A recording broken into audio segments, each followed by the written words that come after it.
এত ফেরেশতা বানাইলো, তারা আল্লাহর ইবাদত করতেছে, তারপরেও মানুষকে বানাইতে হইল কেন? এখানেই বোঝার বিষয়টা দেখেন।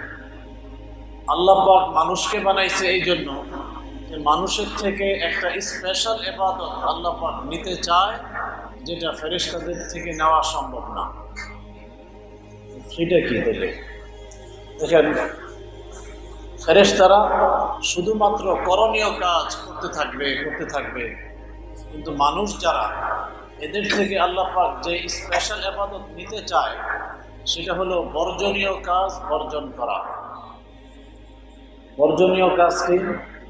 আল্লাহ পাক কোরআনে কারীমের মধ্যে বলছেন, ওয়াজারু যাহিরাল ইসমি ওয়া বাতিনা, বান্দা প্রকাশ্যে হোক গোপনে হোক সব ধরনের গুনাহ ছেড়ে দাও, সব ধরনের গুনাহ বর্জন করো।